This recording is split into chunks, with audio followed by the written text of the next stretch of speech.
এখন যে বাড়িটার সামনে দাঁড়িয়ে আছি এটা হচ্ছে রবার্ট ক্লাইভের বাড়ি, যিনি লর্ড ক্লাইভ নামে বিখ্যাত। আমরা সকলেই নামটার সাথে পরিচিত।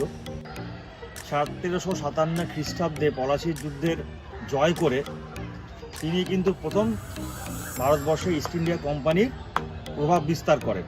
আমরা জানি পলাশির যুদ্ধের ঘটনা, মীর জাফরকে সঙ্গী করে বাংলার শেষ স্বাধীন নবাব সিরাজদৌল্লাকে পরাজিত করে তিনি কিন্তু বাংলার প্রেসিডেন্সির প্রথম গভর্নর জেনারেল হন। বাংলার প্রেসিডেন্সির যে কাজকর্ম, যে অ্যাডমিনিস্ট্রেটিভ কাজ, যে ব্রিটিশ ইস্ট ইন্ডিয়া কোম্পানির যে অ্যাডমিনিস্ট্রেটিভ কাজ, তার দেখাশোনা কিন্তু তিনি এখান থেকেই করতেন। তাহলে আমরা মোটামুটি আন্দাজ করতে পারছি এই বাড়িটার বয়স কত।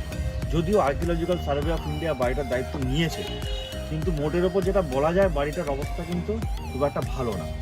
চারিদিক থেকে ভেঙে পড়েছে, মেনটেনেন্সের প্রচুর অভাব রয়েছে। এই বাড়িটা লোকালে ক্লাইভ হাউস নামে পরিচিত।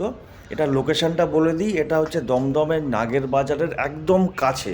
নাগের বাজার থেকে যদি কেউ টুয়ার্ডস এয়ারপোর্টের দিকে যায় তাহলে লেফট সাইডে এই বাড়িটা পড়বে, একটু ভেতরে, রাস্তার ওপর নয়, জাস্ট মিনিট দুয়েক নাগের বাজার থেকে হেঁটে এই বাড়ির লোকেশনটা।